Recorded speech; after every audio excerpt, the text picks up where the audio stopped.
Dimp Digital presents Idle Game Chat. Cool.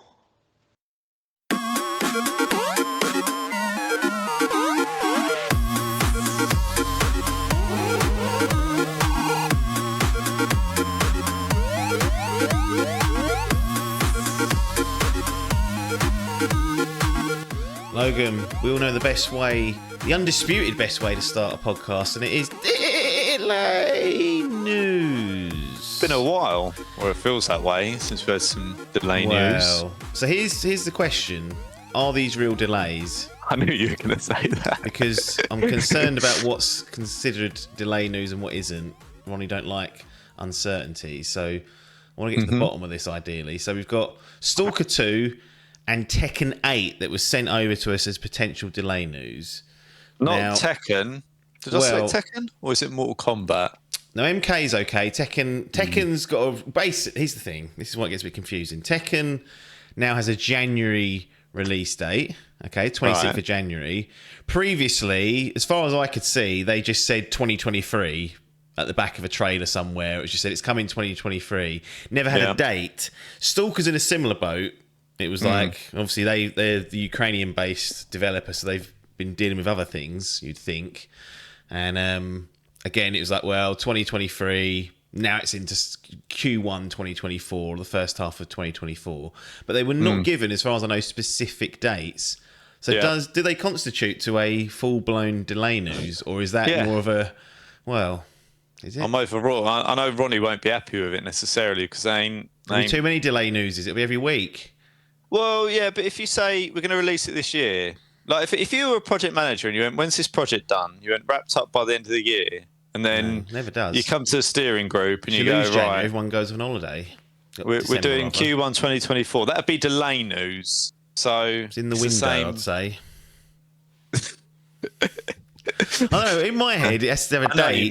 It has to be dated, and then they say no, and then you're like, cool, proper delay news. So it's almost gold plating it. Like the step before gold plating it, you're like, if you move it from that, then it's like writing that down any roadmap of mine. Until I've seen a day, there's no point considering it. People don't do this. What you do, they do. They don't have this planned out like a roadmap. I've been sending it to more people to do it, so I'm expecting more roadmaps to come in that I can look at.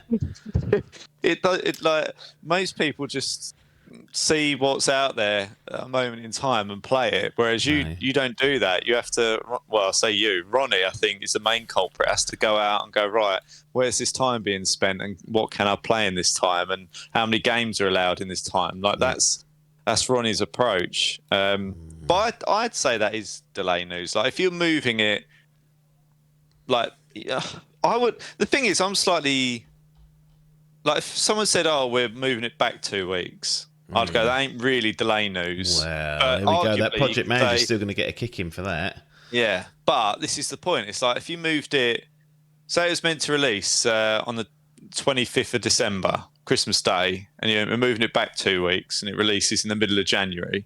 You're moving it out of the year, so it'd be like 2023, but Q1 2024. So I think it depends how long, but I think if they say they're going to release it this year, at least from a Fantasy Gaming League perspective, that is a blow. That's the and it thing. gets pushed out to next year. That would constitute, in terms of the game, delay news. Yeah, I think that's the point really. I think that was made that both Adkins had both of them. Yeah, so that's why he wanted it on the delay news docket. Excellent news. So really, maybe that should dictate it. If it's got a date and then delayed, that's a definite one. And then also if it's I want to see him punished. He needs to be severely punished. Sorry, I know you're talking, but he needs punishing. So any delay news and anything that happens to him is good news as far as I'm concerned. I don't care what the ultimate gaming impact is if it puts Adkins down at the minute after that smug Baldur's Gate event. Yeah, that is putting back in sort of the minds of the audience. I think they always knew he was a bit of a scumbag, but now they know for sure that he absolutely is. Rubber stamped scumbag is Adkins. He'll enjoy that when he listens to it back. Well, that's the little intro we do. Let's do a little bit of an introduction of ourselves. This is Idle Game Chat, Dimp Digital's flagship video game podcast, returning after a week off from the bank holiday.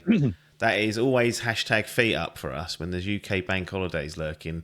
And the last few years, we've had a few extra ones thrown in for various Kings and Queen events. And did we get one for the death? I can't remember what they did now last year. I think they did. I think Monday I don't actually remember. I think we got one. Yeah, one for the Jubilee, which was an extra one. Then the unplanned one, I think, was the passing of Elizabeth, and then the King got his own coronation one.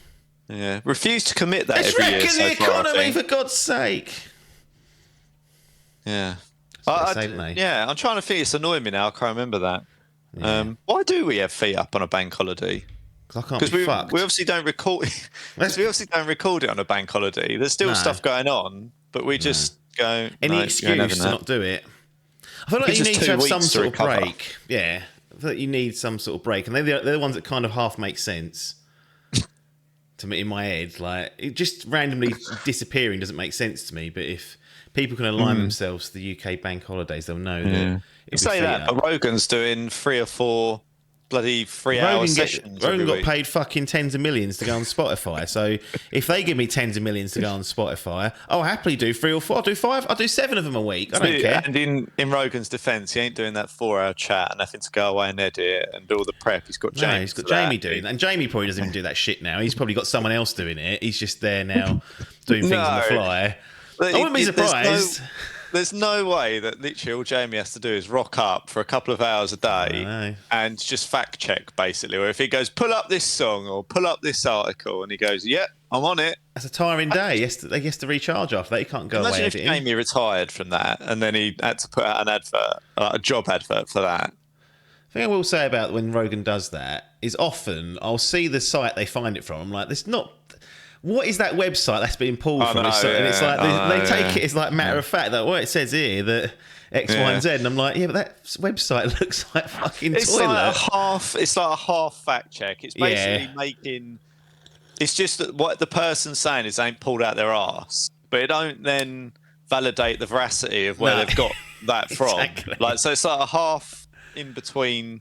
It sort of validates what the person's saying, but it doesn't validate the information as a whole. I do get that point.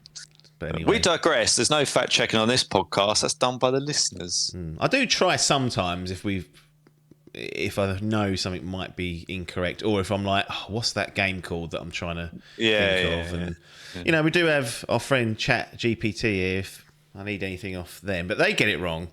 I asked them a very simple question about a wrestler. Okay, because they disappeared for a while, and at the end of it, they said, "Oh, they've not wrestled since October 2022." And I was like, "Well, I just saw them in Wembley last week, so don't lie." I thought How'd you correct these bots? I thought there was still a problem with ChatGPT. I always say B instead of P, and I don't do it deliberately. It's just the way it comes out. I sort of just slur it so it goes in between, and people can't. I need a better name. Yeah. I need a better name. But anyway, I thought that date was limited to 2017. So have they updated it? I don't know. Look, I just went on. Which one's ChatGPT? Is that one that Bing uses in the back end? This is trouble. I'm calling it that. I use Bing basically because it talks to you. Right, got ya. No, I don't know. I think that's Microsoft's one. And I think that's what Chat... Anyway, it's all getting confusing because you can actually pay for a subscription, I think, on the big one. Oh, well, it will be. I'll make some money out of it somehow. Well, exactly. But anyway, the last time I spoke to it, it was wrong, and I was like, "Well, even I know that's incorrect. So what else have you been feeding me these last 6 months that are wrong?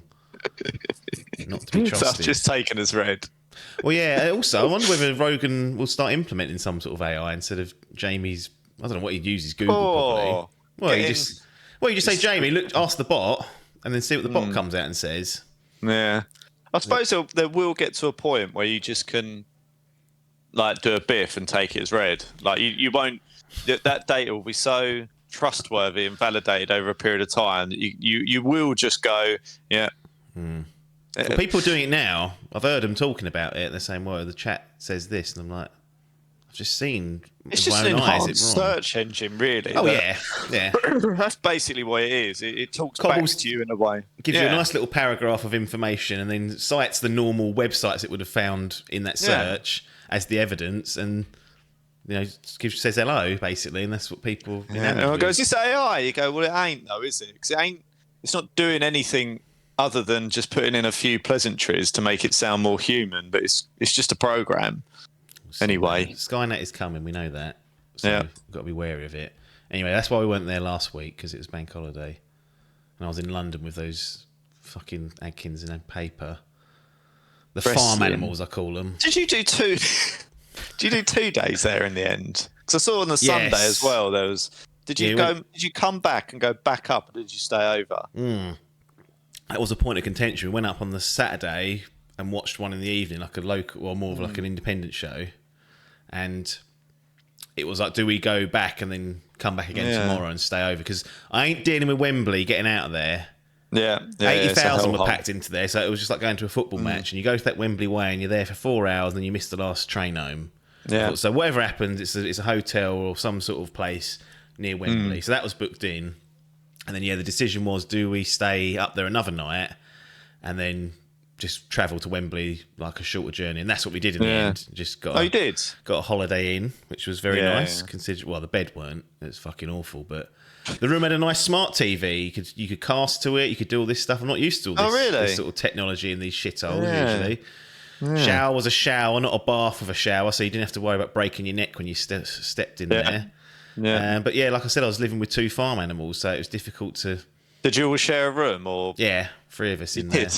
Fuck me. I shared a room with paper once. Yeah, I shared a room with paper once. Never again. Never again. It was Adkins. He was worse somehow.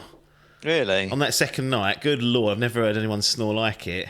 An absolute elephant. I mean, I won't criticise. I do snore, but... I probably do as well, but I didn't have a chance to sleep. So I could hear. Whoever gets in first, it's like me and the other half. Whoever falls asleep first is taking the championship. Yeah. It's my own fault, because I should have taken some earphones and just drowned it out of a podcast, which is what I'd normally do, and then I'd fall asleep to that. Yeah. For some reason, thought, I might lose them, as though I just lose things every time I go out the door, which is not the case. So, yeah, it was good though. Learn. Enjoyable. Highest paid attendance in wrestling history, unbelievably. What? 81,035, I think it was. It's quite a sight to see, Wembley like that. That's mad. Did you have good seats? We digress. Gaming podcast, but we'll do it. They were okay. I mean, as you probably know, if you go to an event like something like Wembley, if you go and see a concert or a gig or something, and I'm thinking of like someone like Ed Sheeran, who does like a central stage, which is basically the same sort of setup, because wrestling has the ring in the middle where, I don't know, like we've been to see Oasis in like Coventry, and they were at one end of the arena, wasn't there, if you remember? Yeah. So this was much more like you'd see at a football match. So it was okay. It was in the second tier. It's above. You don't get your view blocked by people that way, because anything on the floor, if you get some giant in front of you, you're like, well, that's the end of that for me, and they're the most expensive tickets usually. No, they were good, decent, good enough, but you do feel far away from it. That's always the trouble with Wembley itself, though. Whereas the night before was in like is at the Copper Box, so it's much smaller, so you feel a bit closer to it, but you can't really beat packed out Wembley.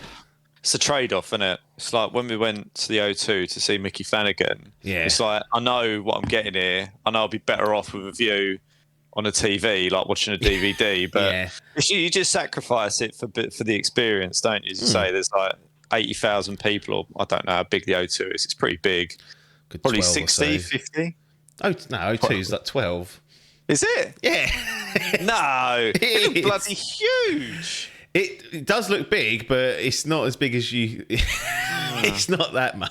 I mean, 80,000. I thought there was probably at least 50,000 there. But I mean, especially getting out of that hellhole, it's just it's got to be worse than Wembley somehow. Everyone's literally just trying to queue up to get on the bloody DLR or the tube. It's horrendous. Yeah, it's bad. That's the thing that annoys me, is getting out of these places, and because it was a Sunday going into a bank holiday. The worst service on earth. The service. I think some people got stuck and had to get Ubers and stuff. So I was like, that was a good decision. Here we go. Just went into Bing, our favourite Skynet. Yeah. The O2 Arena, also known as the O2. Okay, that's fine. Is a multi-purpose indoor arena located in London. It has a seating capacity of 20,000. Makes it one of the largest UK venues that's indoors. It feels bigger, to be fair. Like I'm not disputing it. It's weird looking back on it. Yeah, Skynet, I'll allow it. When I went to UFC, there it was always felt it's big, like it's not insignificant. Yeah, I don't like the seating. Is it too, I literally feel like you could it's fall too over steep. and yeah. If you get a bit of vertigo there, you feel like if you tripped at the wrong point, you could go over the top and end up dead. Yeah, so I'm it does feel like that. But so it's basically a case of once I sat down, it's like I ain't getting up from here until I leave. Yeah. There's literally no chance. But yeah. That's anyway. the difficulty with the wrestling show. It was 5 hours long from when it started, so you need a piss. And you have to scramble around and deal with all that. So with something like a Mickey Flanagan, what he's on for a couple of hours, I guess tops. Yeah, you can hold that in, can't you? I did. Yeah, I was like, I ain't doing that. I'll have to. I was like, literally walked in there. I got a bottle of water, put it on the floor, and then we were pretty early to our seats. Some woman's come along, gone past us, literally sat down and went, "Oh, these aren't my seats." Got up, walked back, knocked my bottle of water over. Yeah.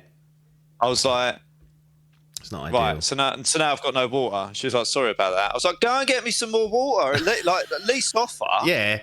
I can say yes or no. Knock it over and then make it my problem. Especially you were in the wrong seat. Yeah, this is what annoyed me even more. I was like, she didn't even need to be here. Like, and you've come in, sat down, made me get up, sit down, get up, knocked my bottle of water over, and just walked off and said sorry. No, go and get me another one. It's not ideal. Anyway. Well, there was some ramblings there, that's for sure. 16 minutes gone. I always say to you, if there's no agenda, we'll fill it somehow with something. There is stuff. It's my own fault. I shouldn't allow it, but I'll just let it go. Anyway, Starfield shit in it. Yeah. No, I kind of want to sit here and sort of put my best smug face on because I have been tempering expectations on that somewhat. I didn't want to be deliberately negative, but I never felt like I had the confidence it was going to be one of these 95s. And obviously we discussed it on the last pod a bit, didn't we? Where we sort of put our mark in the sand on it. And I think it's roughly landed up where both you and I kind of thought. I think you said 87 and I said 80. To be honest, when I said 89, I was thinking that'll be a 92 or something, but I'll dare and say it. And it's not going to get to that stage. So it's an 88 as we speak. It's been going up and down between 88 and 87. Yeah. So not the... Well, look, let's just... It's not overkick it, but it's still a very good score. But what I will say is that it's definitely an air of not being... I don't know whose fault this is. I don't mean it's any fault, but there was an expectation in certain pockets of people and a hope that this would be up in those 90s. A game of the year contender, let's say, and maybe it still is. But I think with Tears of the Kingdom and Baldur's Gate 3 coming out. You need to be in the 90s to be considered for that. And I guess what's more surprising is actually some of the bigger outlets that haven't scored it very highly. They've got to give it 7s, which typically aren't great scores. And it was not. It's not an L for Xbox or Bethesda or anyone like that. Absolutely not. But I don't think this is the home run that it perhaps could have been, or what people would have wanted, because we talk about the God of Wars of Society. I think that's on a 92 or 93. And yes, it's a handful of points, but it does add up over time when you've got 100 odd reviews in there. And typically you want that little seal of approval of 90, don't you? Yeah. The top draw. And people, what it gives now, I guess what I'm trying to say in my own head as I think out loud is it gives people the chance to say nearly but not quite. Yeah. Nearly but not quite. And I think that's a fair evaluation of it. Again, you have to distinguish, right, the fact that an 87 or whatever, and an average score of that ain't bad at all. No. Like that's in the grand scheme of things, a football manager would love to get that, and often scores under it every year. And that's still like everyone's still happy with that every year. Like it's not like a mid 80s score, an 8.5 up to a sort of an 8.7 or whatever overall isn't all worth playing. Isn't by any. Sorry, all worth playing at some point. These games. Yeah. Like it's not. It's just saying it's just not the holy grail. And I think that's where I always felt a game like this would sit. I just don't... With these open world... And I'm always wary of this space exploration kind of setting. Because in theory and in your mind, it should be really good. but a lot of space is quite dull. And I don't know. It is though, isn't it? Like the reality of it is it actually as glamorous as like Star Wars or Star Trek or whatever make out? Like I don't know. So when you actually play these things, and I think it's when I was playing No Man's Sky in its first iteration, and I'm faffing around. You daren't say that in the same sentence as Starfield. Once you get crucified, they're not the same. I just never thought it was that like amazing. I wasn't sitting there going, "Wow." No. And I think the biggest problem when you've got these sort of type of like Skyrim and Fallout games is just the breadth of the world and everything in it. Like you have to have everything at top level, and it's difficult to do that. Like that, you have to make concessions, whether it's in story, whether it's in graphics, whether it's in side quests. Like you've always said that The Witcher is like this, like perfect example, if you like, of how to do quests and the depth of things. Like I'd have thought on that. I had a second thought, like a follow up, when I was laying there and Ronnie was rattling away at night. Yeah. I've always praised. I'm not going to now not praise The Witcher's quests, or side quests, I should say, and even their main quest design. But one thing I always forget to mention is one of the one of the reasons I now believe that they are lauded is because you have an element of agency over how the quest plays out. Right. And because what's really special, I guess, about those quests is that there's a grey area of what to do. There's no real right or wrong way of saying A or B, and I think that really adds to the ambiguity of what you do as a player. So when I come and speak about side quests in other games that don't have any choice-based stuff, they're just linear games, they're never really gonna be able to scratch that same itch, because the revelation of how a quest turns out based on your decisions does add a lot of weight to it. So if a game's not doing that, which it's well inclined not to, it's always going to be struggling to get on top of that. So that is one advantage that The Witcher has, but also, to be fair to them, they have to do it well, and they did do it well anyway. No. So I think it's a good point, and I obviously haven't played it to any great length like you have, so it's good perspective. But I just think it's unbelievable, really. But I think my expectation is they cut corners somewhere in these games, because they have to. Yeah. And I think that will ultimately flush out when people play it. So it's landed whereabouts I thought it would. And, it's difficult to say, because it has been hyped, if you like, to be this like Game of the Year contender for Xbox and Microsoft and stuff. I think the term you use is better, the Holy Grail, like to kick off the new era of like the top tier, and it's probably just one level below that, unfortunately, it would seem. I mean, if you look on OpenCritic, it's the 20th best scoring game of the year, which is no disgrace, but I think there was a hope that it would be up there in the conversations of the top sort of 5 to be battling for that, because it's been so long since Bethesda proper have done a game like this. It's a new IP. It's the new. It's the first game since Xbox, acquired them. It's exclusive to that console platform, and definitely there are some feathers that have been ruffled within the media. Feathers. Feathers. I guess my question is, so in terms of the Fantasy Gaming League, this was Parky's top pick. It said 87-88, so not a disgrace by any means. What that means for the table is that you're sitting there with 692, Parky's sitting there with 501, so he's 191 points off the pace with 2 games less. Average, he needs a 95 out of 2 of those games to draw level, so you're still in a strong position, but complacency could cost, is all I'll warn people in this game. I mean, he always had a stronger second half of the year, I felt, than my lineup. Ideally would have liked a mid-90s from Starfield. That would obviously help him out in terms of what he needs to do to catch up. But I mean, you'd feel that it's still a strong position, because I've got Football Manager and Mortal Kombat to come. They're the only 2 I've got left, isn't it? Yeah, correct. So I'm kind of feeling like they're both in the 80s.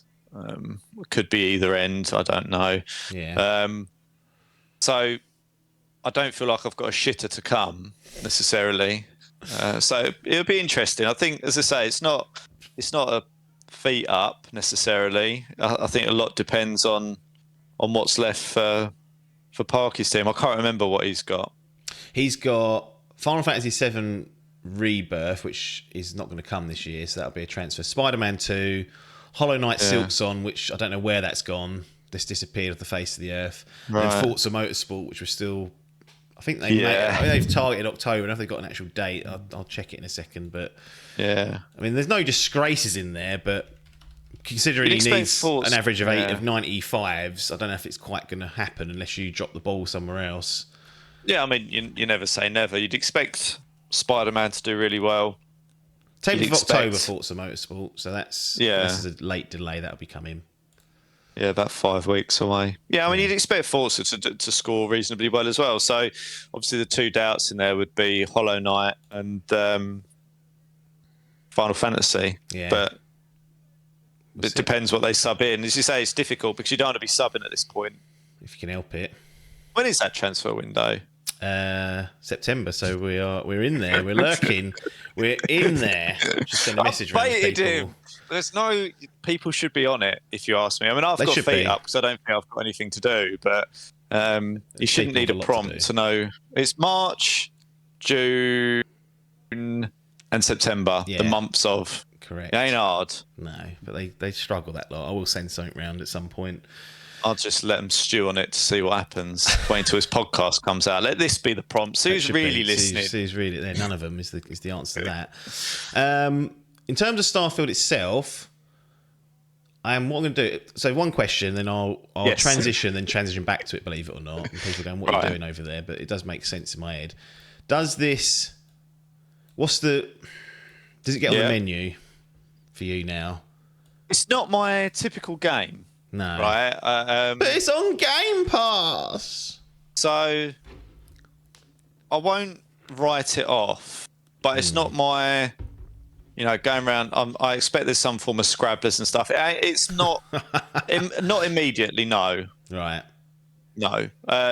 But there's going to be a few popular streamers playing it, so I'm going to tune in to get a bit of a feel for it and see whether that could fly around empty space. Well, I think it'd be interesting because I've deliberately not really watched much of it other than a few sort of clips and bits and bobs.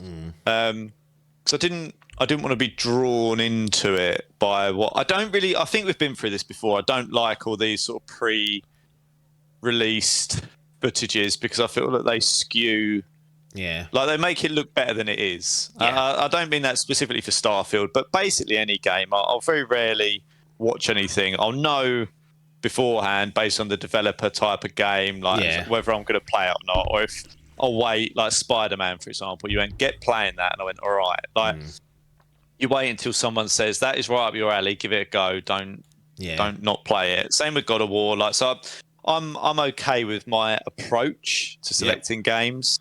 So yeah, I want to watch a bit now it's a real thing and see how other people are playing it and go from there, but I don't think so. I expect this will still get on a large proportion of people that wanted to play it. They will still play it. Like they won't be put off. And this will be a big success as well. Don't make no bones about it. This will sell extremely well despite it being on Game Pass, and then that will buoy the people that say the Game Pass doesn't cannibalize sales, but I would say this is the exception because it's Bethesda and it's Starfield and it's the Skyrim makers, all that sort of stuff. But this will do extremely well for Microsoft outside of what is still a very, very, very good critical score, just not the universal praise they perhaps would have been hoping for internally.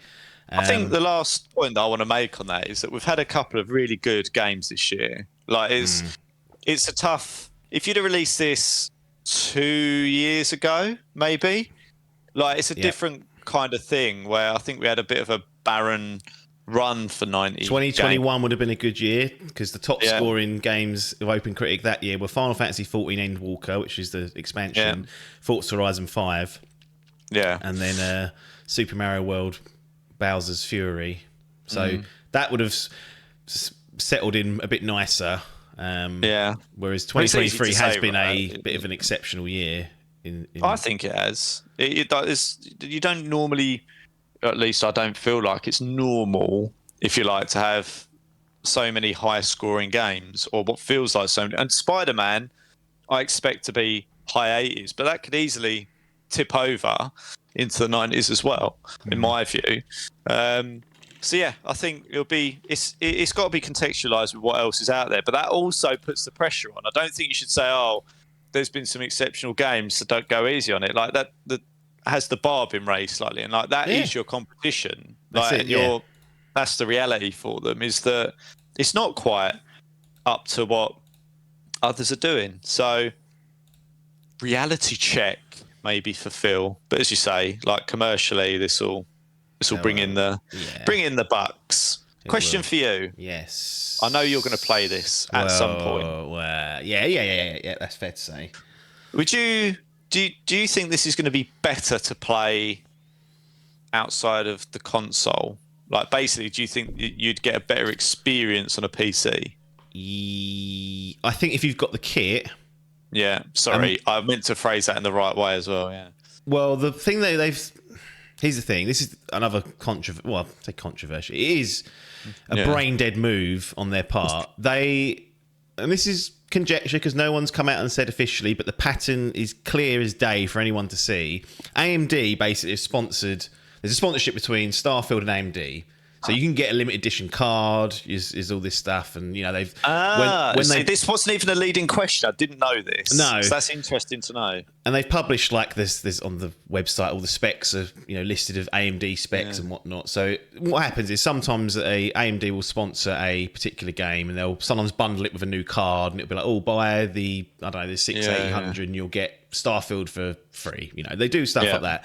But what's been noticed within the PC community is that when they do that, when AMD specifically do that NVIDIA's DLSS technology, which basically means that you can run the game natively at a lower resolution, and their AI tool upscale it to 1440p 4K, basically allowing you to have a weaker PC and run it at a higher fidelity and increase the frame rate, all that sort of stuff. So it gives a bit of longevity. That is not officially supported by Starfield. And if you look back at most of the AMD sponsored games, that's a pattern. So the theory is that when you sign up to that, they say fine, but you don't be adding that DLSS as official support. So the reason I say all that is because usually I'd say probably most people with a half decent PC would be fine with this, because DLSS, if you've got an NVIDIA card, will save the day. Like it really is that powerful. Papers over the cracks, essentially. Yeah, exactly. Yeah, but it does create a bit of a. I'm not saying devs are lazy, but if they're like, well, if we put DLSS in there, we ain't really got to worry about optimization too much because the fucking tool do that. But that's not at present. That's not there now. In all these instances, the modders have fixed it within a week unofficially, but you're always running the risk it's an unofficial, patch at that point. Sure. So you're fucking about with things. So yes would be my answer, but just be aware that if you lean on DLSS now for other games, it's not there unless you go outside of the official channels to get it, and that's in my opinion, it's a stupid decision because it's the most powerful tool for that out there. It's simply it's the best technology for that upscaling technology. AMD has the sort of not quite the same, but it's trying to do a similar thing in FSR, but it's not as good. So that was a bit of a blow for me. I was surprised to see them just sort of treading dog shit over that, because it was just easy. They don't need the Microsoft Bethesda Starfield doesn't need AMD sponsoring this. I'm sorry, it's not an unknown entity, is it? I just don't understand what world they thought that would be a good idea. Now maybe they add it later on officially. Do you think this is where they trip themselves up sometimes? Like rather than being focused on, because Phil preaches this, give you the best, do everything for the gamers and the gaming community. This, that, and the other, like talks a good talk and is a good guy and all that kind of stuff. But he's friend of the show. He's a good guy. But when you actually look at some of the actions they take, like you think you haven't done, like clearly that's not in the best interest of gamers. Like it's the best interest of a commercial partnership. Like clearly it would be better for them to go, look, we want PC players to get the best experience across the board, irrespective of hardware. So I know the bollocks they'll come out with. They're like, oh, the AMD support helped optimize the game. I'm just like, shut up. Yeah. I mean, there might have been there may a well have small been. element of that, but it's like realistically, as you say, like So what net you've done negatives is, at the end of the day. yeah, it's a net negative. Must say, yeah. it's only if That's you've a got good way it's only if you've got an Nvidia card because you can't use it on AMD. Yeah. The good thing about FSR is you can use it no matter what card you've got. So that is a Yeah. more open source technology, but it ain't as good. So yeah. this is a bit of a Crimea River. I've got an Nvidia card. I can't use the proprietary tech, Yeah. but sorry, that's what a lot of No, it's people interesting. expect That's or a good want. point because it's fair to say that the majority share, I think, is Nvidia, right? Yeah. So more people than not are going to be impacted by that. So I think that's good consumer advice. Unbelievably. Just be aware. I mean, the fact that it's on Game Pass makes it an easy try. Yeah. Even yeah, Steam, you can buy it, play it. You can play it for 90 minutes, and then say, "Yeah, that's not running properly," and refund it. So there are other avenues for people to get over this, but more commercial advice, more consumer advice. It's unbelievable, this podcast, really. You get it for nothing. Pulled out of our arses, it is. That's for sure. So that's Starfield for now. We will come back to it because there's more bubbling controversy on the horizon. But I did want to check in because Paper also had Sea of Stars, which released. Yes. Since we were last here, got an 89, so better than Starfield in many people's eyes. And what's interesting about this game, it's on Game Pass and it's on PlayStation Plus Extra. So the two sort of competing subscription services. It's on both of them day and date. And it's sold pretty well on Steam, like over 100k, whatnot. So they've done well out of that as Sabotage Studio. Anyway, it's sitting on an 89, which is a decent score. And Paper also had Starfield, so he's been dropped 2 high 80s late on to make up 9. Paper. Yeah, well, that puts him top of the table now. Yeah. So with 9 games out, Paper is sitting on 713. Biff with 9 games out, sitting on 704. So a 9-point difference swing needs to be made up in that last game. Salmon is behind. If I win the Grand, is it the Grand Prix or is it the FGL? I always get these confused. Yeah. So if I win, do I retain? And then would I be up against Paper next year, or does whatever I do go back into the mix of the? If you win, slot? you stay in the title picture. Yeah. Parky goes back in the bins of this lot. Yeah, from the bottom of the barrel. So at the moment, if it ended now, you'd be against Paper. Salmon is the next target. I'm not even going to mention the other lads because they've only got 5 games. It's like they could go anywhere in the next sort of so far few off. months. Yeah. And look, they may well come back and get ahead, but it's it's pure speculation. Salmon with 8 games, so he's 1 game off. Only 75 points off the title, which is not unheard of. He's got a 78 average though, so it's not a slam dunk. So it's there to be won by anyone, really. I mean, Hall, Adkins, and Adcock could all go ahead and win it. Adkins is obviously the rogue one with only 3 games out, so he's got a long way to go. But if he just does shit, he will walk it. It's been real. I think it's maybe a record low in terms of the overall scores from this lot. But we'll see how it goes. Anyway, Sea of Stars 89, looking good, and out there on many subscription services. I won't bother doing the reviews because I can't be asked this week. And we're running out of time because we waffled. Well, is it waffle? Back to Starfield. Yeah. So I wanted to use Metro for this because we normally make fun of Metro. Yeah. Simply because they normally put a nameless bot as their reviewer on the Open Critic. Yeah. And they are generally harsher than, I would say, many of the outlets, other than when it comes to Nintendo games, which they... Nintendo fanboys, yeah. Absolutely. So here's the headline. First Starfield reviews are in, and there's a lot of 7 out of 10 scores. And I was like, a bit of a weird headline for a media outlet.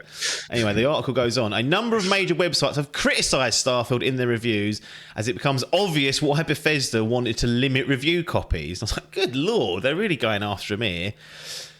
So when we said withholding review copies almost always means the game in question has problems.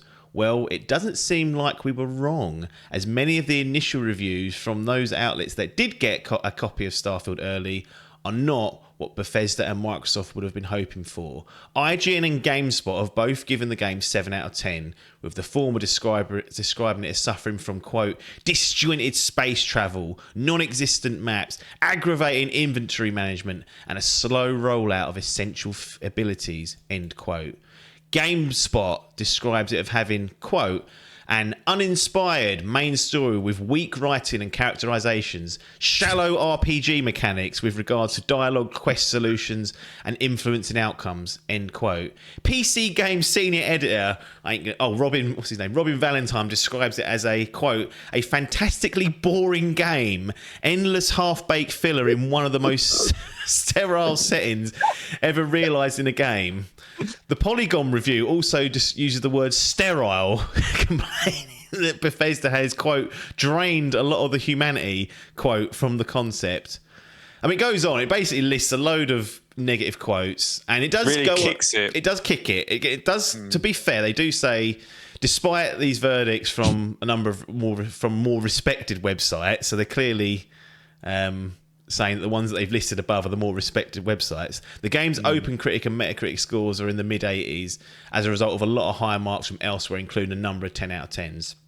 VGC and Games Radar Plus, both UK sites, gave the game full marks, as does Destructoid, Attack of the Fanboy, and Game Rant. Blah, blah, blah, blah, blah, blah, blah, blah. Now, this is where they get a little bit more bitey. It now seems more obvious than ever that the reason Bethesda refused to send review copies to the majority of UK outlets, including Eurogamer, Edge, The Guardian, and ourselves, is they wanted to keep the Metacritic score as high as possible before launch. Starfield doesn't seem like a terrible game, but it's also clear it's not the Game of the Year contender that Bethesda and Microsoft were implying it was, which is exactly what you'd expect from a title that they refuse to give hands-on previews for, which they've tried to keep out of any hands of a reviewer that is deemed likely to give it a low score. So a scathing editorial article there from the Metro boys and gals. Thoughts on this? There's clearly sour grapes, some might say. Clearly. Clearly, but do they have a point? Why Bethesda and Microsoft decided to withhold copies from certain outlets? Like, let's use Eurogames. I think out of the ones they've listed there would be, I would say, more respect. That sounds like I'm slagging. I know what you mean. But Eurogamer have been around longer. Like blah blah blah. They were cut from this, and the weird thing about that is they gave access to Digital Foundry. So Digital Foundry, they're part of Eurogamer, sort of a separate entity, but under the same umbrella. Okay. They said. Bethesda said to Digital Foundry, you can use this to do your technical analysis. You cannot share this copy with anyone from Eurogamer who's doing an editorial review. So they sent in particular constraints that they didn't want the editorial, so the review process, to be considered. Yeah. Why? Bethesda, Microsoft's, it's a Bethesda's decision almost certainly, because Microsoft have not got a habit of doing this at all. Bethesda still operate as Bethesda, even though they're owned by Microsoft. They've still got people in place, as we found out of Redfall, and they went, well, we didn't really get involved with that. Everyone went, well, what are you doing, you daft cunts? But why? Yeah, I mean, it's an obvious why. Well, it's an obvious answer to the why.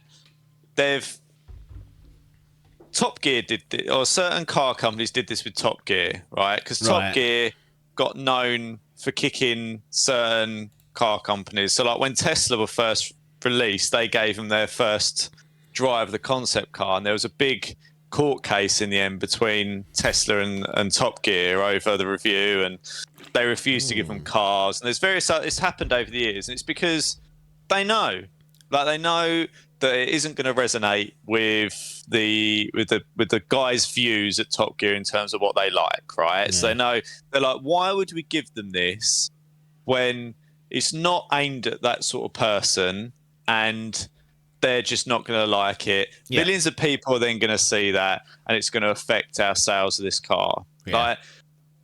So the reason that it hasn't been given to them is because they know that they would be, for whatever reason, overly critical based on how they review and what they're. So yeah, I mean, it's obvious that they have done it because they didn't want to at least risk getting those bad, I say bad in quote unquote, like lower end of the spectrum scores. Like it's obvious that's the reason. But as you say, if you're confident around the product that you've got, have at it. Yeah, like, it's a strange one, isn't it? Like. Yeah. We see this sometimes happen with smaller games and whatnot, and that's sometimes because the codes haven't got enough. It's hard to organise it, but that's clearly not the case with Bethesda. No. This is just it's bizarre to see that some of those outlets be culled from the original list, and it goes to all sorts of influencers on YouTube who don't necessarily appear in OpenCritic, and there's always speculation that they're on the payroll. Don't necessarily buy into that, but they're not. They are just usually individuals who are perhaps fans of Bethesda and whatnot, and people go and watch that content. That's fair enough, but I don't know. It just seemed like another own goal. Like what? If you're doing it, it's because you know that person's going to pull it apart. There's at work, I won't send a PowerPoint spreadsheet to someone because it doesn't matter what I do, they're going to criticise it. It's going to create more work for me. Like, you would do that, and the reason you're doing it is because you're going. They might sit there and go, well, they're going to be overly critical, and we didn't want. But it's like at some point they're going to review get their hands anyway. on it. Like so, you're either saving face up front, but you're not, because we're sitting here talking about that. I mean, the thing is, sometimes with these reviews, and obviously we do the high scores and the low ones when we talk through reviews, and we sometimes sit there and go, like the lower scores almost are like made a mockery of, because it's just so strict or ridiculous that you go, what are you doing? Like, what scale are you operating on? But yeah, obviously there was a desire to give it to more favourable outlets, right? That's obvious. Yeah, I think that we put that in the Occam's razor category, and that's the most logical conclusion, because there is no other real. Unless the only other thing I'd say is if they had previously broke embargo or done something that, as per the agreement, we're going to give you this copy, don't do X, Y, and Z, and they've done it. But I don't think that's the case, because I think all these outlets are pretty sensible and have, not gone into business doing for this themselves. Shit all the time. Yeah, exactly. They're not muppets. They know what they're doing. So it is a bizarre one, and it's a bit of a. Again, like, you just know if you're Bethesda or Microsoft, you're gonna get found out in this, because the outlets will come out and say it, because they have to explain to their audience why there's no review up on release date, and they say, well, we know they've given it to 75% of the outlets, but us in the 25% they haven't, and then people are like, well, why is that? And they would draw the conclusion that you've come to, and I don't know, just seems like an own shit. It's almost worse. Yeah, it's almost worse, isn't it? Because it's. It's one thing where they released Redfall and it didn't get the critical acclaim they wanted, and they go, we didn't expect that. Yeah. But if you're holding back a game from certain strict, or however you want to put it, review it's outlets, a bad look. It's a bad look. You're already saying, we know there are things that are going to get pulled apart and get marked down here, so we'll give it to people that may overlook it a bit more, or be a bit more generous. And you're kind of already admitting that there's things wrong with it that are fundamental enough that would knock the score down, and you don't want that. That's the inference that you can draw, I think, from it. Although, as you say, the most logical inference that you can draw, which is worse. Yeah, it does leave a bit. It's a bit of a deliberate attempt at manipulating the early reception. And I do have. It's hard to draw a line in the sand and say it's definitely wrong, because you do go down the rabbit hole of like, well, which outlets should always get a copy of a big game? Like, there is, and you kind of, I don't have that list to hand. I never will make a list like that. But I think it's fair to say some of the stuff that was listed, they generally get access to every big game, whether it's Sony, whether it's Microsoft previously, whether it's a third party. They've always had access. So there is like an agreed kind of crowd of, I don't know, probably 70 or 80. Eurogamer, yeah. And look, The Guardian as well. I know they've got that. There's a guy called Keith who at least used to do it there. He's pretty sound. He's been doing it for 20, 30 years. And even like Metro, I don't remember Metro missing out on one. And clearly in this case they have. So I think that it's not an IGN. I don't think anyone would be brave enough to say, IGN, you're not getting Can this. you imagine? Well, they might do. After this 7 out of 10, they might go, well, hang on. Yeah. GameSpot and IGN, you're in the bins. But just another sort of cloud of shit that's decided to come out of this. It seems like, again, unnecessary, because let's say they all gave it 7 out of 10s, right? The score would still probably be 87 or 86. Like, the aggregate score, the whole point of an aggregate score is that it will, most of the numbers will churn through. So it's a bit of a blow. And the trouble is, the highest profile one of them all, IGN, a 7 out of 10 is not a great score from them. So the irony is they've kind of got that headline of the biggest outlet, probably the most influential. I don't know if that's a fact or not, but you'd argue that. I'd subscribe to that. Haven't put the proper seal of approval. They say it's good, not great, and there's make no bones about it. They were aiming for greatness with this, and the expectation coming in was this is the one. Yeah, and, but it's all bluster because they know, don't they? If they're going and trying to be selective, they know. As you say, most people aren't going to go to a little unknown outlet in Spain or whatever for the 8.5 Hobby or 9 Consolares. No, what is it? Is it 8? I can't remember what it is now. It's something like that. But do you know what I mean? Like, the people are going to go to like the IGNs, Eurogamers, and things like that for the opinion, and it's just a worse look, really. And if they're doing that, as you say, they know that they probably know they've released a 7 or 8 out of 10 game. Like, they probably know it. So yeah, it's I wanted it to be really good because I do think it's the best thing for everyone that Microsoft releases these generational games. But I just have such doubt in any studio under Microsoft that is capable of doing that, and I think that's where a lot of my pessimism and because of the type of game this is. Big scope, big problems can come. Not big problems, but you can't plug all the gaps. No. So I was always doubtful whether it would get in there just purely based on that. Yeah. And it looks like they've even kind of in some ways missed that target. If you look at the big reviews or the big names, it's even lower. You're talking sort of in the 70s. Yeah. So yeah, I think that where do they go? Like, where do Microsoft go? Just ignore it. What you do is you plaster on the 10 out of 10s on the trailer, the accolades trailer. Yeah. You just say, look, it's selling really well. We've got record number of engagement on game. All this bluster will come out and paper over the cracks. But make no bones about it. When it comes to Game of the Year awards, this will probably be nominated. But if it doesn't get nominated, there'll be another uproar. But I don't think anyone, because I said 20th highest ranked game. The media in the Game Awards are the guys that do the what's it called, the shortlisting. So I wouldn't be surprised they didn't put it forward for that. Pissy about it, yeah. But Microsoft are very, very good at spinning and PR. That they have got it down to a T. They can mobilise their fan base and make anything not seem like a disaster. And this is not a disaster. I'm not saying that, but even the likes of Redfall, kind of, it was a disaster for a week, and then it has moved on. Phil even had the gall to sit there at Gamescom, and he was talking about this 4 games a year type jobby. I mean, why they say things like this to put themselves in the firing line if they don't deliver, I will never understand. But fair enough. And he even mentioned he went Redfall was part of that. And he went. I know that for some people that wasn't the game they quite wanted. And I was like, for some everyone. People, basically everyone, Phil. No one wanted the 60 whatever it was that you churned out. Yeah, don't list that on your slate of 4 that you're claiming to be. So they have. Honestly, their PR is magnificent. Sony don't say anything. They just sit there and say nothing. Yeah, but they can because they release good games. Spider-Man gets an 81. Disaster.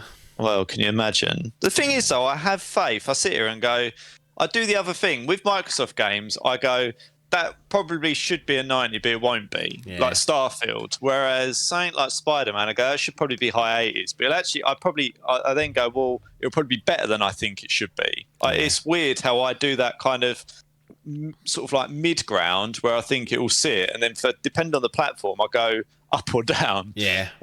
Because PlayStation and Sony have earned that, whereas Microsoft have also earned our suspicions. Yeah. Are still scarred from Outriders. Wow. Anyway. That weren't them, though, but they did. That weren't, no. But I think it's because I played it on Game Pass. Well, it was one of their first big day oneers, and I was like, really? Yeah. Anyway, let's not crap on them anymore, but that's a bad look, and it kind of it will just fuel the wars, and it'll fuel the opposite fan base, and it won't put it. That Metro article was so blunt that I do question putting it out there at all, because you're supposed to be because now people will say if Metro come out and say 7 out of 10, people go, well, it's because they're pissy about the not getting the game early, even if their comments or their opinion is justified, which is just an opinion, so of course it's justified. But now they've given the naysayers of that side to it say, removes its credence to it, doesn't it? It's kind of like, because even if it was an 8 or something, you go, well, would it have been a 9? Or do you know? It kind of it does put that doubt in your mind, as you say. It kind of makes them look pissy about it. Yeah, petty, exactly. Yeah. And so maybe that was maybe they've played 4D chess at Microsoft and Bethesda, and they knew they'd rattle a cage enough that someone would do something like that, and they're like, well. If you want honest. What would be really ironic if they all gave it a 10 out of 10? It could have boosted the score up during the launch. Clapped it in.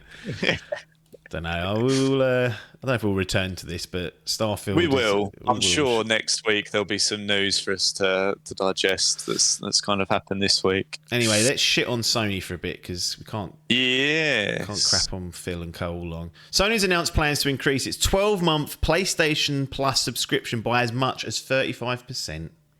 From September the 6th, the price of the 12-month subscription services, on Essential, Extra and Premium will raise by at least 33% in the US, by at least 20% in Europe, and by at least 19% in the UK. Yay! We got the least pay rise. I like the way now we are actually being separated from Europe, because quite often we get bundled in. They realise that Euro's a load of old toss, so they have to... to be honest, Sony themselves normally publish the Euro and the pounds, so that helps. If it weren't given to them, these outlets wouldn't be doing it. I'll tell you that much. They wouldn't be looking into it. So it depends what's there. So currently, the Essential costs £50 UK for the year. Extra is £83 UK or £84 UK for the year, and then Premium is £100 UK a year, and you pay that in one go. Yeah. From next month, from September. So we're now in September. It will be 60 UK pounds for Essential, 100 UK pounds for Extra, and 120 UK pounds for Premium. So a 10 and a 20 UK pound hike across the various outlets there. Now, they've left alone the monthly subscription, so people that pay monthly is the same. It's still cheaper to buy the 12-month, even after the price increase, so it's still quote-unquote discounted. But never good news when they play silly games like this. I'm not surprised because it's Sony and we know this is their MO. Just get away with what you can, and that's clearly the way they're operating, which is fine.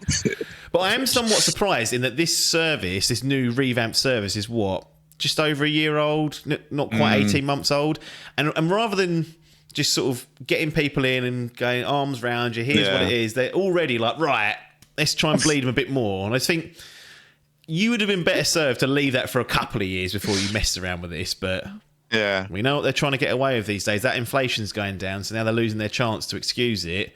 So they're trying to get everything up as quickly as possible. I was actually just trying to think about that, because I think Ultimate on Xbox is about 11 or 12. It might even be £13 a month now or something. Put it up, So if you equate that over the year, basically, again, it's like, can we get away with this in comparison to Microsoft? And I suspect the answer is broadly yes. Yeah. So, because Microsoft obviously have just changed around the whole Game Pass, Gold, that ain't Game Pass core. It ain't it. They're gaslighting everyone again, trying to claim that's some sort of... Yeah. It ain't Game Pass. It's just a toot. Yeah, it is. It's absolute toot. But yeah, so I suspect it looks like Sony have tried to bring that in line, or at least, as you say, get away with what they can get away with. These things used to be acceptable in terms of cost, and now it's just getting a bit silly, isn't it? Like, at some point, where do you draw the line with it? Well, this is the game, isn't it? This has always been the game of subscriptions, and you look at the models, they just creep it up and up every 18 Disney months Plus or so. Did this, and everyone went, fuck off, and then they went, no, I think they've had to revise their pricing again. So the age-old adage is vote with your wallet. And if you ain't happy with it, don't be buying it. But it does make it difficult if you've only got one console and you want to play certain games and do certain things. You kind of get bullied into it. Buy the games then. Go back to that. Yeah. It has annoyed me that and I know we're digressing, but it has annoyed me that the kind of the ability to play online. I mean, it annoyed me the ability to play online was charged anyway. Yeah. Like it's always been an odd thing. They started that nonsense. but now it's kind of morphed into this required subscription model And they go, of well, a that's library. you know, that's why the price is higher, because you're getting all these games. It's like, I don't want the fucking games. I just want to have to play online without fucking it's worry. kind of like, there should be, in my view, I know commercially they'll never do it, but it should be kind of like, if you just want to play online, fine. Yep. Like, I don't see why I should have to pay at the moment £7 a month for PlayStation. Like, and all I'm playing Spider-Man. What are we doing? I mean, the argument is don't pay it monthly, and it's like fine, but like the simple fact is, it's like, why?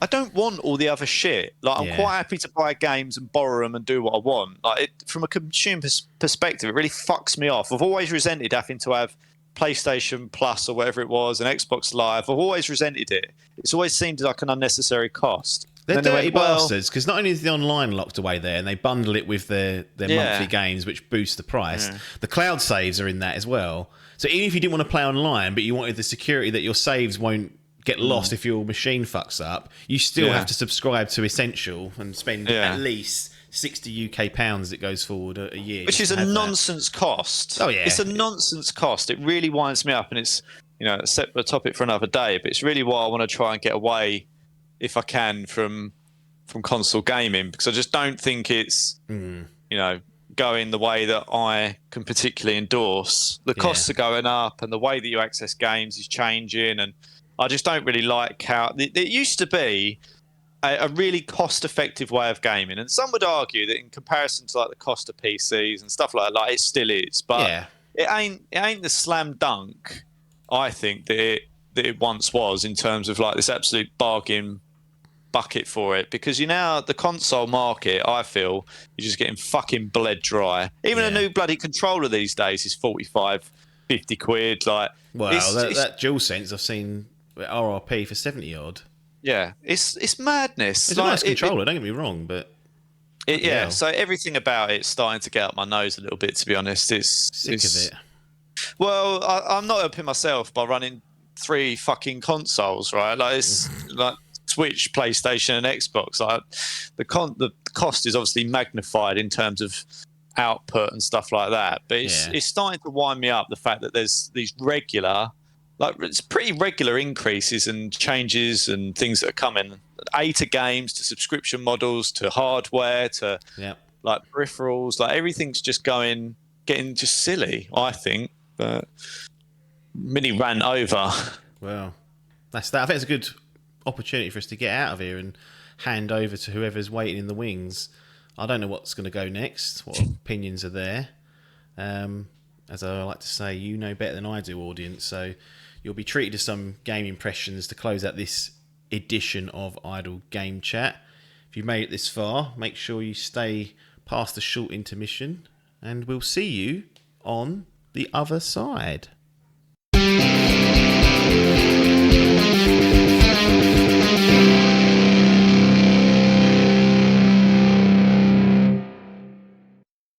Here we are then, back with some game impressions. Seeing us out for this week's Idle Game Chat. Adkins is here, lurking. And he's got a bit of a golden oldie. Over 4 years old, this one, so... I don't play new stuff anymore, mate. I haven't been. No, you haven't. We've decided to bin it. No game left behind. No game left behind is what we said. Yeah. But we've got... Picking the oldies up. And it's Kirby Star Allies. Not what you said in the quiz one year, Star Allied or whatever it was. Oh, yeah. Cost me points, that did. It cost you the title because it was 1 point different in ancient Greece. Oh, yeah, it was. Two controversial scores. That's when we got a referee in and said, right, let them decide it. But, this was originally released in March of 2018. Now, I have 2 theories at work here as to why this is picked up and played. Yeah. One is that you've bought it back in the day and never got round to it, or started it and dropped it. 2 is Master Albert loves Kirby, and this was to appease him. Is it a double third whammy? Option. It's a bit of a double. It's the latter. Yep. So Albert is a massive Kirby fan. Even told his teacher about it, and she went, I've never heard of Kirby. I mean, even in like the geek circles, that's like low level. That's like no one's favourite character's Kirby. Nah, Bloody that's hell. not. What are you gonna do with But him? no, this was an Adkins brain Right. jobby Oh no, I know what's coming. that he couldn't play. Forgotten Land. Got a land without playing this first. I mean, there is no absolute. Is this canon? Who knows? Might carry on. But the Adkins brain has gone right. There's Kirby games on this Switch. They have to be completed. Yes. I've never played a Kirby game in my life. The closest thing I've done is used him as a character in Smash Brothers. Well, technically, that campaign is a Kirby campaign in many ways because he is the starting true, character, yeah. and he's sort of Yeah, that released is everyone. true. I actually spent most of that campaign playing as Kirby. Yeah, I was going to say he was a very good character. It's quite easy, it felt, anyway. You could float, couldn't you? And he was fed off the side of the map. So I was like, yeah. And then I'd get the modifier that made him giant and just kill things in like 1 or 2 hits, and then Yeah. I managed to do that on a plane mostly. And Oh, yeah. I tell you what, towards the back end when it got hard, I was getting, Oh. I was on the plane coming home, and I was on the brink of just like screaming the whole plane down because I was getting so annoyed. But obviously being in Lengthy public as well, wasn't it? Oh, I just went on and on. Yeah, it was interesting. But so Kirby Star Allies is this? So this you mentioned this is the first Kirby game ever. First Kirby I've ever played. I'm pretty sure I may have dabbled on an emulator or something with one of them SNES ones, but I've never owned a Kirby game.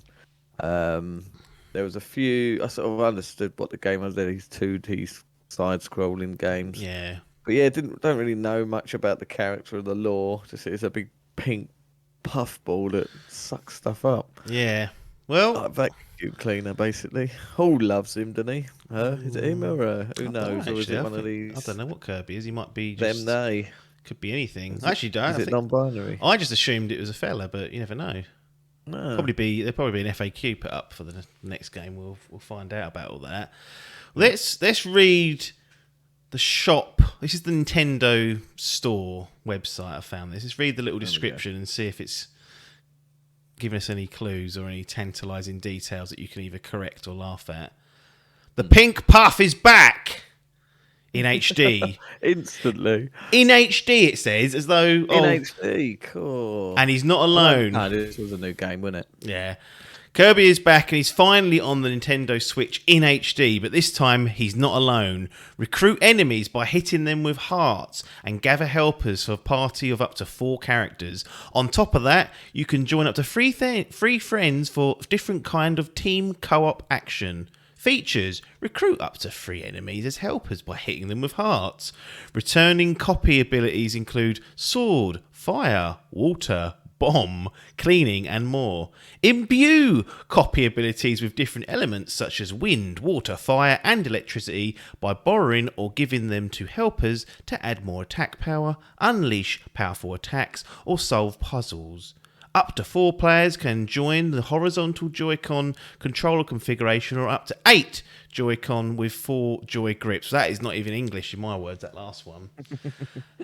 The game also supports Japanese. That's how it ends, the storefront. Well, that's the other thing. He's a Japanese character, isn't he? I mean, it's a Nintendo jobby. So should I be playing this in subtitles? Well, that was always... He ain't even voiced, is he? That was always the question noise. for Ghost of Tsushima. People saying, do it properly, you play it with Japanese voiceover. However, they didn't do the lip sync at the time. That only came properly done in the director's cut. Right. £10 upgrade, Jimbo said, if you want that. If you want the true, real McCoy, but we're not here to talk about that. Fuck. It's right, there'll be a remake in another couple of weeks. Of course there will. And we'll be first in queue to pay for 70 UK pounds. So this has got some sort of level of co-op here. Did you play much of it with the youngster, or is he banned from playing with you? No, I don't. Did I? I think I tried it. Did I try it? I'm just trying to think if I tried it with him now. We didn't play much co-op at all. We don't tend to, because he fucks about, so I can't deal with that. So we just take it in turns, and he'll sort of play it until he can't do a bit, and then give it to me. Right, yeah. So technically I've played this twice because he completed it, but the hard bits I did. Right. Hard bits. It's a piss easy game, but there's bits that he struggled with, and then handed it to me. So I've got to it, finished it, and then was like, right, I can't have that. I can't say I've completed that, so I've got to go through and play it on my own. And then yeah, just decided to actually run through it. But no, maybe at the end, because there's a few different little section modes, and I think I may have went through and tested the co-op to see it, because it doesn't split screen, so it's one of those you sort of, if you get lag behind, it teleports you over. Yeah. But no, very little to zero co-op. This was played as a single player RPG adventure on its own. Yeah, it absolutely went for it. How long would you say roughly the game is? Because very short. Is it? I think I just clocked just over 5 hours. I think. Is that so that's your second playthrough? Or not your second playthrough, your full playthrough yourself after helping. After Albert's. Albert's clocked about 15 hours on there because he fucking takes so long and he loves replaying shit. But I was a one and done. I completed the story, roll credits, and then there's, like I say, there's a couple of little gimmicky modes. I think it's like one DLC bit that you get with it. I haven't gone back and finished that, but I played a little bit of it. And then that was it. Hands washed, and I think it's hard to tell on that Switch because once you go over 5 hours, it only records every 5. Yes. So I could be 5. I could be 5 hours and 1 minute, or it could be 9 hours and 59 minutes. So 9 hours and 99 minutes. 99. He's made it up. So but at my guess, I reckon max 6 hours. I reckon I've spent on this game.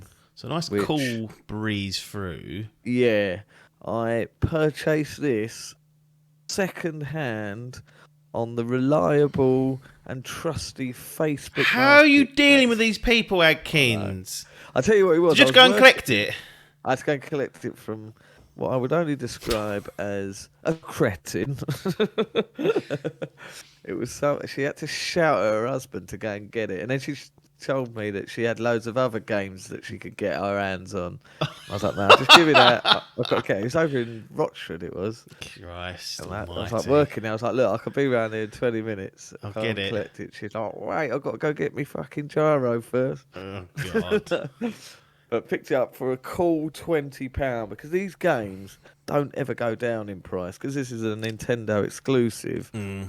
It's still now about 40 quid. I'm on the website now, and there's no physical version of it anymore.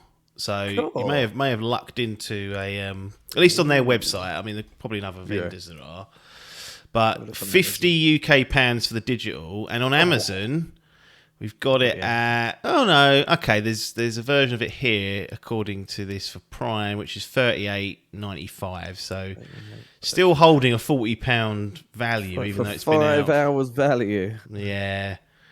It's all a bit strange because there's actually another listing on it here for 60 quid. I mean, I don't know what people are playing at. Anyway, but yeah, they do. You're right. They do typically hold their value, and then you've got to be in and around the shop when they do their rare sales and hope that it's one of the games they select. So probably the most prudent way to get hold of it.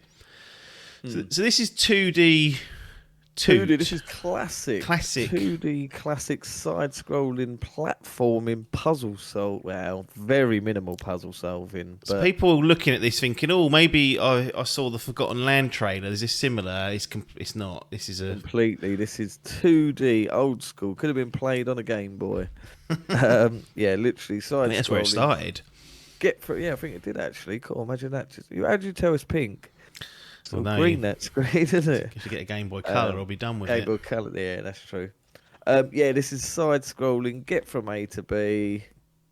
Collect some shiz on the way. Yeah. Get some puzzle pieces. It works the system. I don't know who came first and stole this idea, but do you remember when I reviewed Mario 3D World plus Bowser's Fury? There was like each level you had like a few things to collect, and there was like stars, I think there was, and a couple of little tokens. Right. And I was going through collecting the whole thing, like 100%ing it the whole way. And I was like, "Oh, this is taking me." I said to Sam, and I was like, "Fucking, this game's well long." He's like, "No, you're not supposed to get that. Like, that's 100% in it." I was like, "Oh, right." So this game has 3 different things. So you get a part for completing the level. Yeah. A special puzzle piece that helps you complete these pictures that you do, and then this little globe thing that you tread on, and it unlocks you a bonus stage.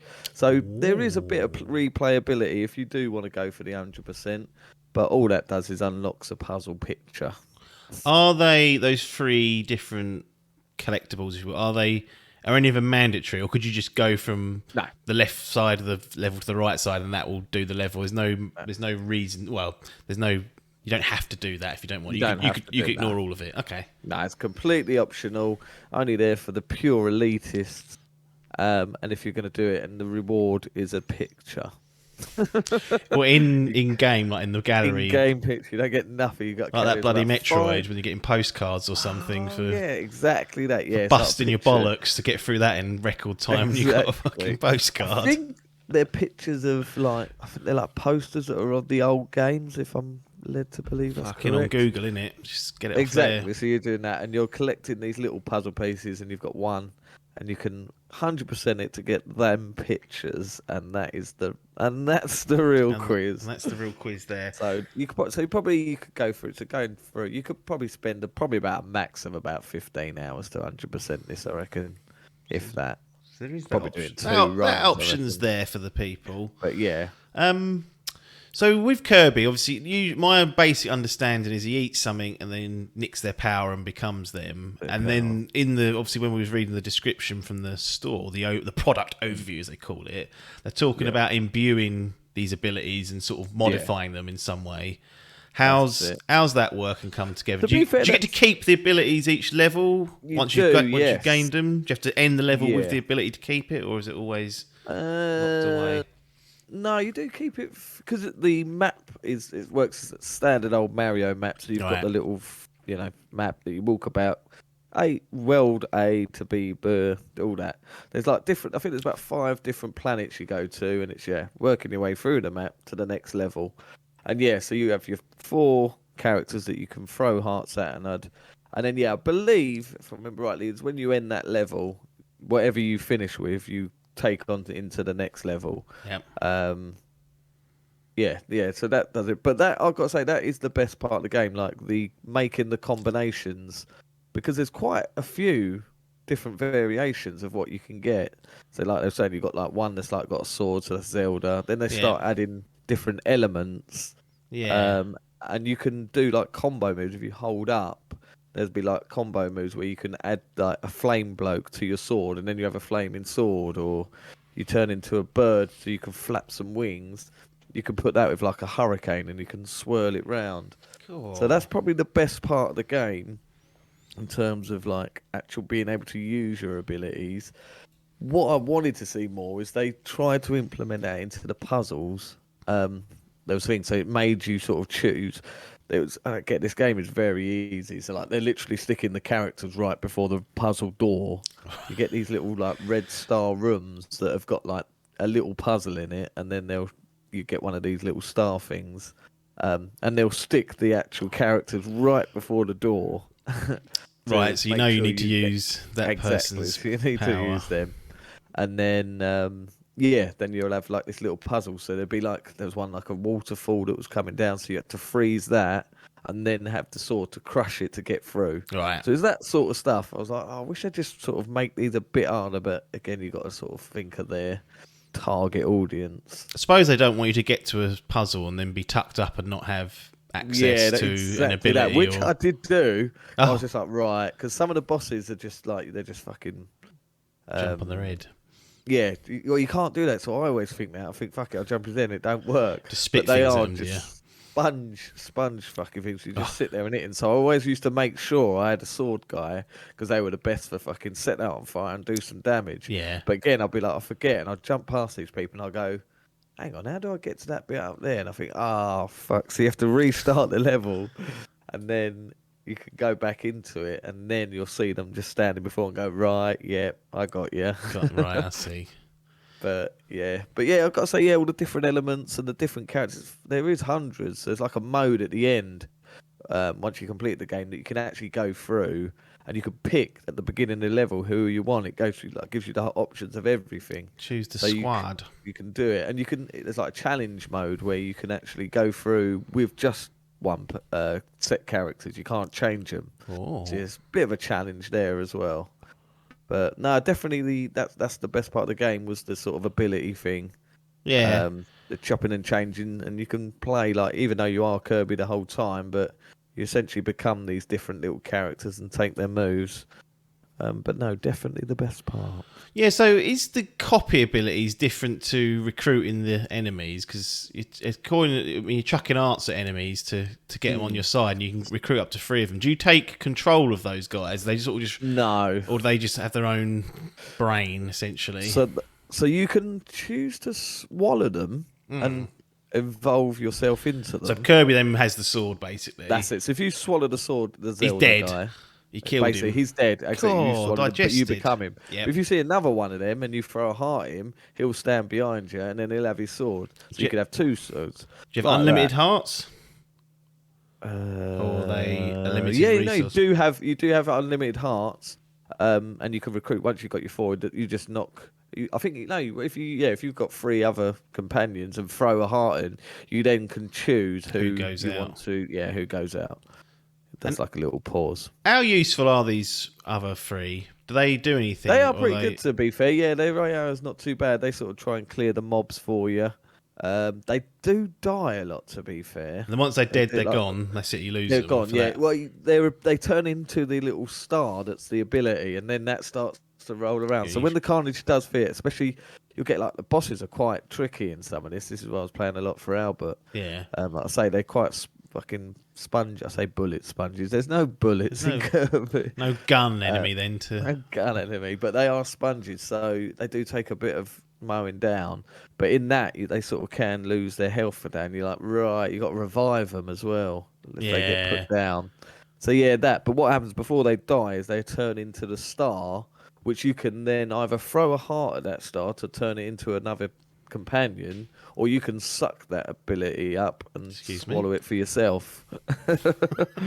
Oh, there's plenty of innuendo in Kirby, I'll tell you. But yeah, so yeah, you have the choice pretty much at all time, really. Yeah, I always liked the idea of Kirby, and obviously I played the Forgotten Land demo and thought, oh, this is decent, but just have not got round to it. What did you? I mean, you mentioned actually about the abilities and enjoying. Is there anything else you enjoyed about it that you felt is worth calling out? To be, I mean, the look of the game is quite fun. It's quite engaging. So it's sort of varied islands. I mean, you've got to take these games for what they are. Like these games, there ain't much going. Like the story is low level base. Oh. There ain't nothing. What an heartbreak! Oh, well, exactly. I did. I wanted fucking Kirby to get a Devastation. golf club to the back of his head. Teach him a And lesson. we go for some revenge.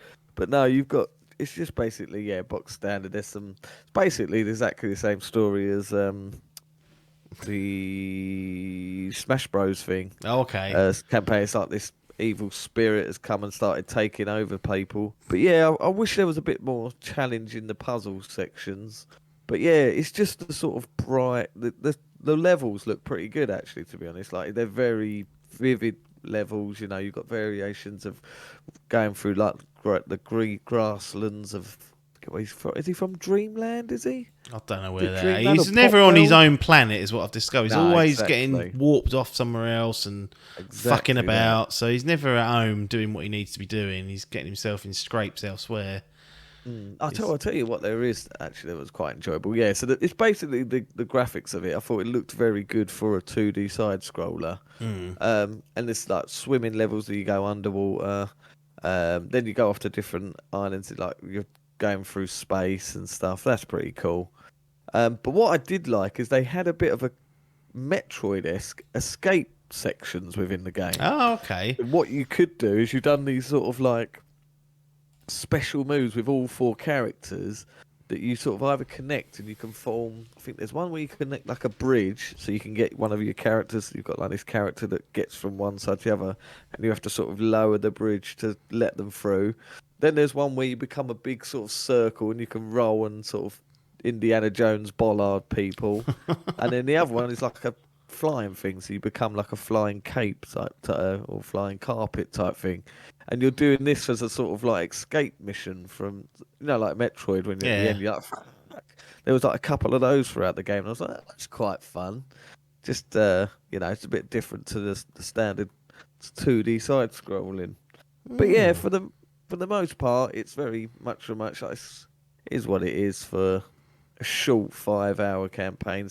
There's some good stuff there if you want to really 100% it. It's very easy. The puzzles should have been a bit harder. It's quite cool. Like they made the elements work quite well. So you had to make sure you had like a bit of fire, or a bit of electric, or a bit of ice, or something like that. So they tried to do it, but again, they have to cater for these younger audiences. Dumb it down for the morons. What I want is an 18+ Kirby game. That's what I'm hoping for, because I've done that. I will eventually get round to playing this Forgotten Lands. You which bought looks it? Like I've bought it. Oh, you've already got Right it. here. It's sitting there waiting. I've got it. Oh, there's a list. I don't need to see my clipboard. But here he is, sat there on his next adventure, still in his cellophane. Is that from launch? No, Or that you wasn't bought- that. It was from the other week. Oh, It was okay, on sale. right. I think I picked it up at 35 UK pounds. 35 But that got UK. reviewed very well, so I'm interested to play that.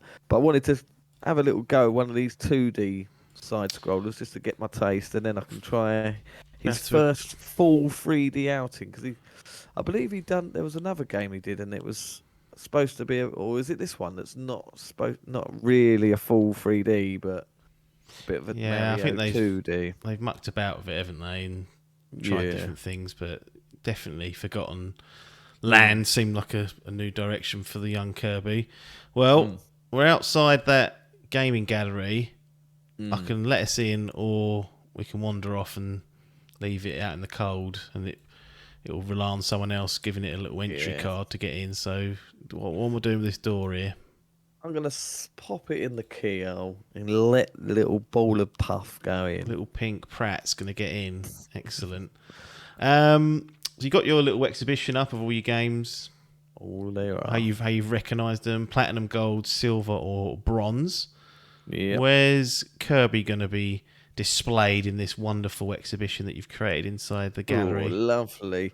For me, I believe Kirby belongs in the bronze genre. Shits on it. Sits on the shits on there.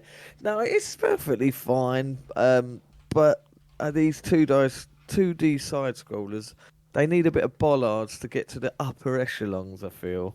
Something like 3D World, where it was essentially a 2D side scroller. It was like a 2.5 side scroller. Yeah. That had a bit of bollards about it and made it a bit more interesting. You had like some cool boss battles and added a bit of difference to them, actually. This is pretty fine, but it does some cool things, but it shows you its full potatoes at the beginning of the game, and you carry on. There's not much you're doing different. Yeah, it's just different variations of that.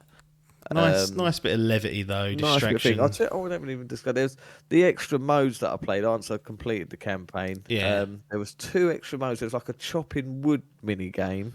Yeah, I've seen that chop one. Wood as came on. You have to like get faster and faster.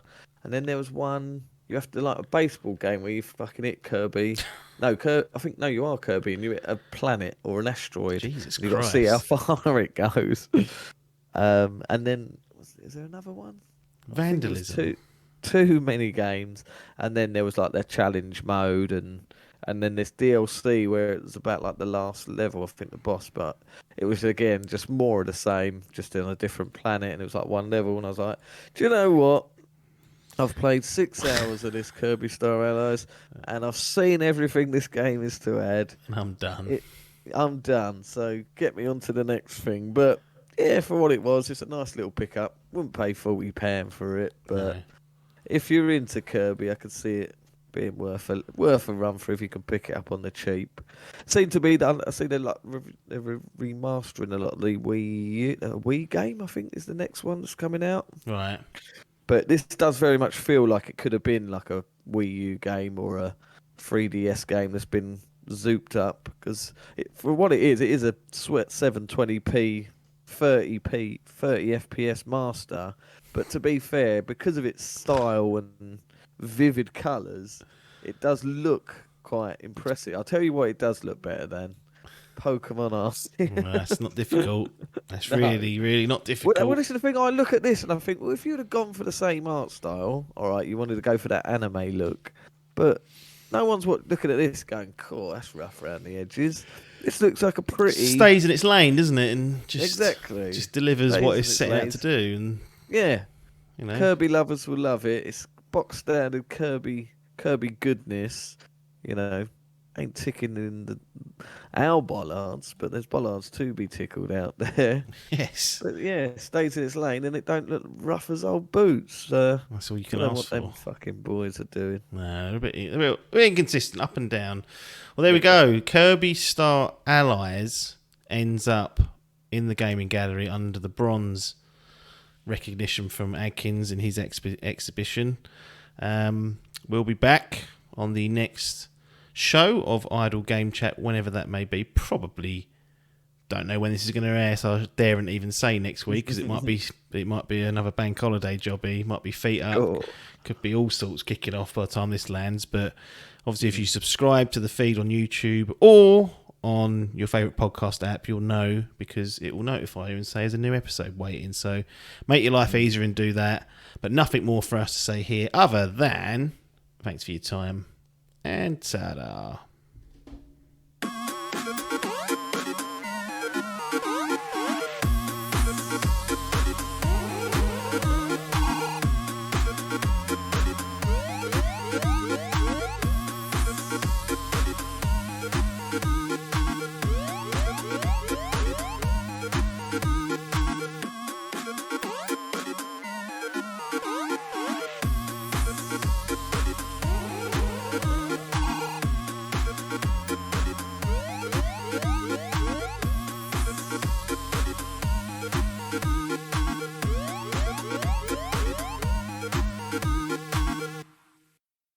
This was a Dimp Digital production.